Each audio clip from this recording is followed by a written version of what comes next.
제가 신학교에 들어가 신학을 공부하고 또 기도 생활을 시작하면서 이런 생각을 한 것 같습니다. 저 같은 사람도 하나님의 은혜로 신앙인이 될 수 있었다는 사실에 깊은 감사 속에 살았던 기억이 있습니다. 나중에 알게 된 사실이지만 우리 기독교 신학에서 행위가 아니라 믿음으로 의롭게 된다는 소위 이신칭의론을 당시 저는 개인적으로 체감했던 것 같습니다. 하지만 제가 이제 나중에 사역도 하고 제법 기도 생활도 익혀나가면서 점차로 제 자신도 모르게 제 마음속 깊은 곳에서 행위가 없는 믿음이 어떻게 믿음이라 할 수 있겠는가라는 의식이 저도 모르게 올라왔던 기억이 있습니다. 그렇다면 저는 왜 기도 생활을 하고 또 하나님의 일에 본격적으로 참여하면서 믿음으로 의롭게 된다는 이 이신칭의론을 더 깊이 이해하고 받아들이기보다는 오히려 행함이 부족하다고 느끼는 사람들에게 대한 비판의 눈이 더 날카로워지게 되었을까요? 왜 우리는 스스로 말씀대로 살아보려고 노력하고 이전보다 더 말씀대로 살고 있다고 느낄수록 오히려 그 말씀이 지향하는 바 사랑이 더 많고 더 깊은 사람으로 또 그 말씀으로부터 더 자유로워지는 사람으로 성숙해지기는커녕 그 말씀으로 우리 이웃들을 차갑게 정죄하는 오류에 빠지게 되는 것일까요? 제가 보기에 이 문제는 예수님 당대에는 물론이거니와 오늘날에도 우리 인류가 속 시원히 풀어내지 못하는 숙제 중에 하나가 아닌가 생각합니다. 우리는 신학 수업과 설교를 통해서 수없이 이신칭의를 공부하고 들으면서도 왜 정작 우리 자신은 율법이라는 마술에서 쉽사리 벗어나지 못하는 것일까요? 오늘 본문을 기록하고 있는 사도 바울은 갈라디아서 1장 6절로 7절에서 그리스도의 은혜로 너희를 부르신 이를 이같이 속히 떠나 다른 복음을 따르는 것을 내가 이상하게 여기노라. 다른 복음은 없나니 다만 어떤 사람들이 너희를 교란하여 그리스도의 복음을 변하게 하려 함이라. 라며 갈라디아 교회 안에서 뭔가 바울이 전한 복음과 다른 복음이 침투해 있음을 지적하고 있습니다. 그래서 바울은 자신이 어떤 과정을 거쳐서 사도가 되었는지 설명합니다. 그는 원래 유대교에 있을 때 유대교를 지나치게 믿어 기독교인을 박해했으나 예수 그리스도의 부르심을 받고 이방인들에게 복음을 전하는 전도자가 되었다는 것입니다. 이후 14년이 지나 그가 바나바와 또 디도와 함께 예루살렘에 갔는데 그곳에서 거짓 형제들이 함께 갔던 헬라인인 디도에게 억지로 할례를 받게 하려 했으나 자신이 이를 강력하게 제지했다는 것입니다. 또 안디옥에서도 예루살렘에 야고보 사도가 보낸 손님이 오자 베드로 사도가 이방인들과 함께 식사하다가 그 자리를 피하자 사도 바울이 외식하는 베드로 사도를 호되게 책망했다는 내용을 전하고 있습니다. 그리고 2장 16절에서 그렇게 책망한 이유를 설명합니다. 사람이 의롭게 되는 것은 율법의 행위로 말미암음이 아니요 오직 예수 그리스도를 믿음으로 말미암는 줄 알므로 우리도 그리스도 예수를 믿나니 이는 우리가 율법의 행위로서가 아니고 그리스도를 믿음으로써 의롭다 함을 얻으려 함이라. 율법의 행위로서는 의롭다 함을 얻을 육체가 없느니라. 사도 바울 역시 이처럼 율법을 철저히 지키려고 했던 사람으로서 결국 율법의 종로로 됐던 자기 자신의 체험을 설명하고 있습니다.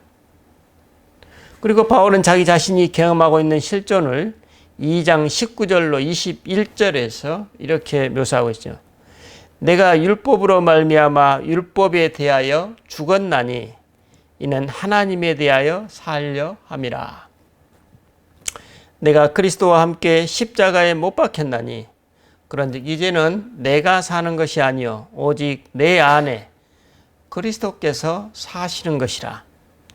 이제 내가 육체 가운데 사는 것은 나를 사랑하사 나를 위하여 자기 자신을 버리신 하나님의 아들을 믿는 믿음 안에서 사는 것이라 라고 고백, 증언하고 있습니다. 참으로 아이러니한 고백이요 증언입니다. 이전의 율법과 그 율법을 철저히 지키려 했던 자기 자신을 완벽히 부정하고 바로 자기 안에 그 자리에 그리스도께서 살고 계신다고 증언하고 있습니다. 그런데 그 그리스도는 바울 자신을 사랑하사 자신을 위하여 당신 자신을 버리신 하나님의 아들이라고 증언하고 있습니다. 그는 자신이 그토록 철저히 지키려 했던 그 율법의 자리에 그리스도의 영을 모시고 살면서 하나님께 살아있는 사람으로서 변화된 자기 존재를 지금 증언하고 있습니다. 그의 주인은 이제 율법의 문구가 아니라 자기를 사랑하사 늘 자기 안에 내주에 계시는 그리스도의 영으로 바뀌었다는 것입니다. 그리고 3장에서 다시 갈라디아 교인들을 책망하고 있습니다. 어리석도다 갈라디아 사람들아, 예수 그리스도께서 십자가에 못 박히신 것이 너희 눈앞에 밝히 보이거늘 누가 너희를 꾀더냐? 내가 너희에게서 다만 이것을 알려 하노니 너희가 성령을 받은 것이 율법의 행위로냐 혹은 듣고 믿음으로냐? 너희가 이같이 어리석으냐? 성령으로 시작하였다가 이제는 육체로 마치겠느냐? 어떻습니까? 서두에 제가 믿음으로 신앙인이 되었다가 이제 본격적으로 말씀 안에서 말씀대로 살려고 하니 그 말씀이 점점 저를 사로잡아 그 말씀의 노예로 전락시켰던 그런 느낌을 제가 말씀드렸습니다.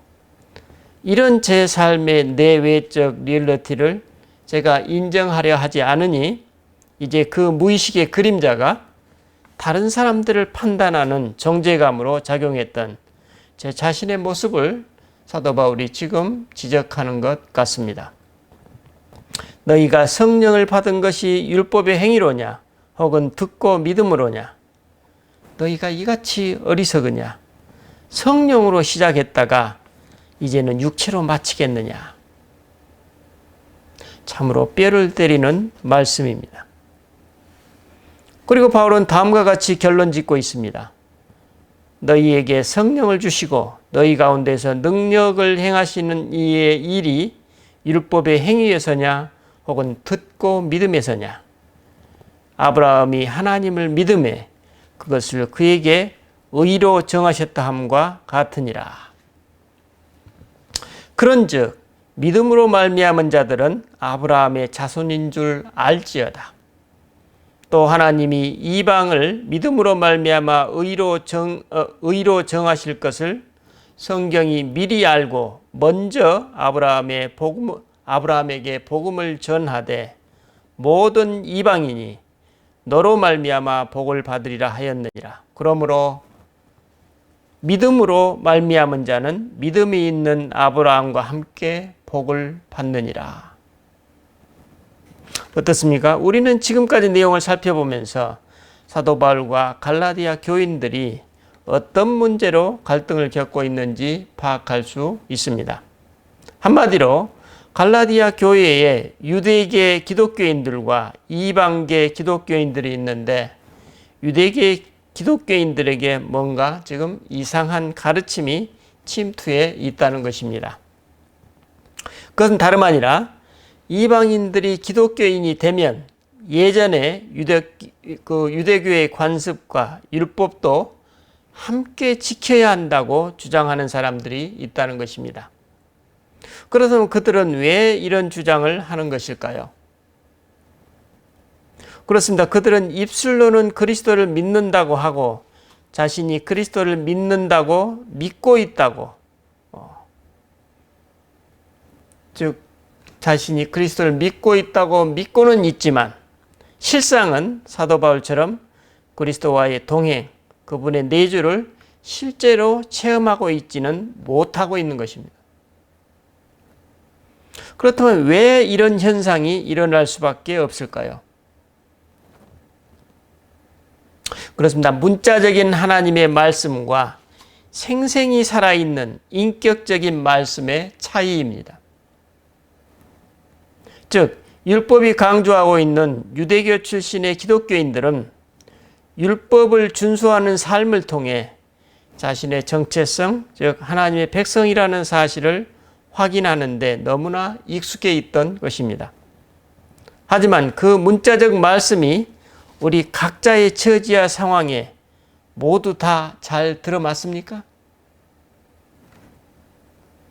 아마도 문자적 말씀으로 모든 인간의 시시각각의 실종과 상황을 정확히 설명하려 든다면 이는 온전한 정신의 소유자가 아닐 것입니다.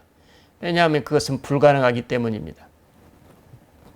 그런데 그들은 이런 자신들의 처지를 잘 알고 있음에도 불구하고 다시 옛 율법으로 돌아가려고 하고 있습니다. 그들에게는 눈에 보이는 율법의 준수가 자신들에게 너무나 안전하고 편안한 안정감을 주고 있다는 의식이 무의식 중에 작동하는 것입니다. 하지만 실상은 어떻습니까? 문자의 말씀과 자기 실존, 문자의 규율과 각각의 상황이 정확히 잘 들어맞는 경우보다는 오히려 잘 맞지 않는 경우가 훨씬 더 많을 것입니다. 왜냐하면 율법은 인간 삶의 최소한의 것만을 규율해 놓았기 때문입니다. 여기서 중요한 것이 무엇입니까? 그렇습니다. 율법의 문구 자체보다도 그 율법 조문을 제정한 취지와 정신입니다. 그런데 때로는 율법의 조문으로 율법 제정의 취지와 정반대되는 판단을 내릴 수도 있는 상황이 종종 일어났던 것입니다. 복음 속 곳곳에서 예수님과 바리새인들 간의 갈등과 논쟁이 바로 이 점이었음을 우리는 안식일 논쟁에서 잘 알 수 있습니다. 그러므로 사도 바울의 입장에서 보면 이처럼 율법의 함정에 빠져 있는 사람들이 어떻게 보일까요? 그렇습니다. 그들은 복음을 모르는 사람, 그리스도를 모르는 사람들로 보였을 것입니다. 그러니까 바울 자신이 전한 복음을 완전히 무효화시켜버리는 것입니다. 그들은 자신들도 잘 인지하지 못하면서 그 율법의 종으로 살고 있기 때문입니다. 그들은 실상 하나님의 자녀가 아니라 율법의 종으로 살고 있었던 것입니다. 그래서 사도 바울은 이러한 상황을 본문 23절에서 믿음이 오기 전에 우리는 율법 아래 매인바되고 계시될 믿음의 때까지 갇혔느니라 라고 그 실상을 설명하고 있습니다. 예수 그리스도를 통해 우리가 하나님의 자녀가 되었다는 믿음이 그 율법의 사슬에서 우리를 해방시켜 주었다는 말씀입니다. 이런 맥락에서 바울이 24절로 25절에서 말씀하고 있습니다. 이같이 율법이 우리를 그리스도께로 인도하는 초등교사가 되어 우리로 하여금 믿음으로 말미암아 의롭다함을 얻게 하려 함이라. 믿음이 온 후로는 우리가 초등교사 아래 있지 아니하도다. 사도 바울은 여기서 율법의 역할을 설명하고 있습니다. 그 역할이라는 게 사실은 한시적인 역할입니다. 그렇죠. 예수 그리스도가 오기 전까지의 한시적인 역할입니다. 그것은 당시 부모가 헬라 사람들이죠. 부모가 아이들에게 개인 교사를 두어서 그들을 양육하고 가르쳤듯이 율법도 우리가 믿음에 이르러 장성하기까지 우리를 가르치고 보호하는 역할을 했다는 것입니다. 하지만 이제 예수 그리스도를 통해 우리에게 믿음이 왔으니 더 이상 초등교사와 같은 율법이 필요치 않다는 것입니다.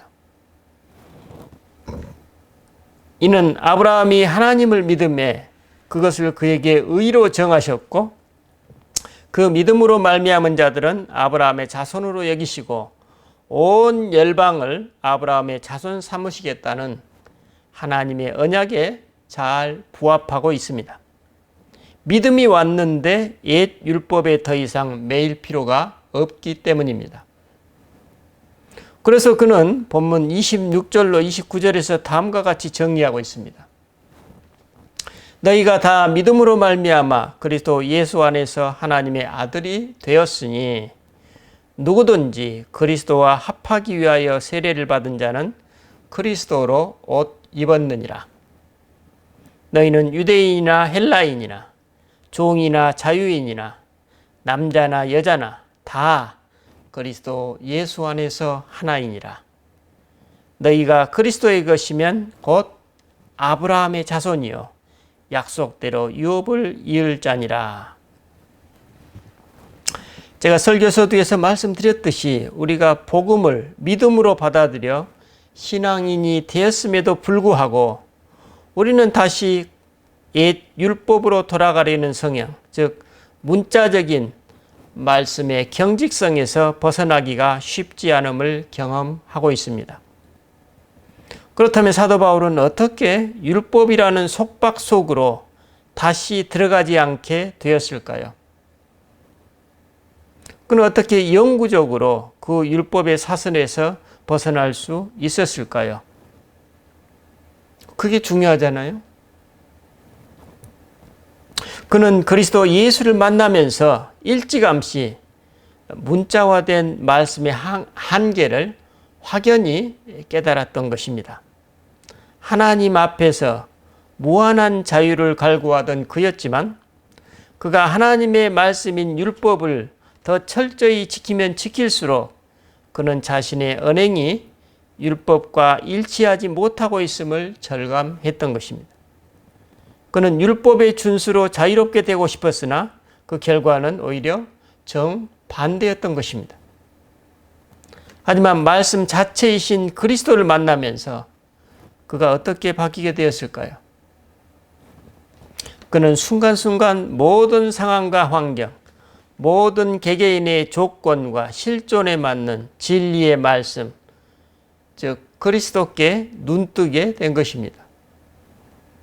그는 문자화된 율법과는 차원이 다른 살아있는 인격화된 말씀의 신비, 성령에 매료되면서 그가 지금까지 신봉해왔던 율법은 마치 초등교사에 불과했음을 깨달았던 것입니다. 그렇죠. 차원이 다른 말씀이죠. 그리스도를 만나기 전까지 그는 손가락이 가리키는 달을 본 것이 아니라 그 손가락만을 바라본 것입니다. 그러니 그는 늘 고차가 된 율법에 매달려 죽은 율법을 준수하느라 온 힘을 쏟았지만 늘상 있는 상황과 환경에 대한 하나님의 말씀과 응답을 전혀 알아듣지 못했던 것입니다. 그래서 그는 목적과 수단이 전도되는 줄도 모르고 하나님의 사람들을 하나님의 이름으로 박해하는 오류를 범했던 것입니다. 하지만 그가 살아있는 인격화된 말씀, 그리스도 예수를 만나면서 어떻게 바뀌었습니까? 그렇습니다. 그는 갈라디아서 2장 20절에서 고백 증언하고 있습니다. 내가 그리스도와 함께 십자가에 못 박혔나니 그런즉 이제는 내가 사는 것이 아니요 오직 내 안에 그리스도께서 사시는 것이라. 이제 내가 육체 가운데 사는 것은 나를 사랑하사 나를 위하여 자기 자신을 버리신 하나님의 아들을 믿는 믿음 안에서 사는 것이라. 사도 바울의 이 고백은 기독교 신비주의의 극치를 증언하고 있습니다. 그는 어떻게 이처럼 과거의 율법주의자로 되돌아가지 않게 되었을까요? 그렇습니다. 그는 늘 성령, 즉 그리스도의 영과 동행했던 것입니다. 그는 순간순간 자신의 실종과 상황 속에서 늘 지금 현존하시는 그리스도의 영에 개방되어 그 영의 인도하심과 그 영과의 친밀한 교통을 체험하면서 그 영이 그의 온 존재와 삶을 차지했던 것입니다. 그러므로 사도 바울의 삶은 마태복음 5장 17절로 20절, 내가 율법이나 선지자를 폐하러 온 줄로 생각하지 말라. 폐하러 온 것이 아니요 완전하게 하려 함이라. 내가 너희에게 이르노니 너희 의가 서기관과 바리새인보다 더 낫지 못하면 결코 천국에 들어가지 못하리라는 이 예수님의 말씀에 온전히 부합하고 있음을 알 수 있습니다.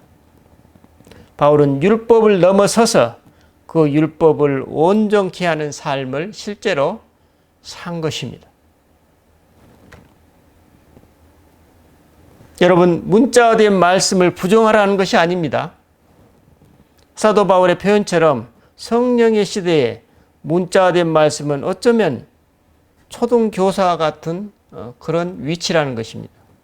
하지만 이제 그리스도의 영을 받고 그분과 함께 그분의 현존 속에서 살아가고 있는 우리 신앙인은 그런 경직된 문자의 노예가 아니라 그 문자를 넘어서서 그리스도의 영과 함께 살아가면서 그 살아있는 말씀 속에 스며있는 자유까지도 함께 누리는 하나님 자녀로 부르심을 받았다는 것입니다.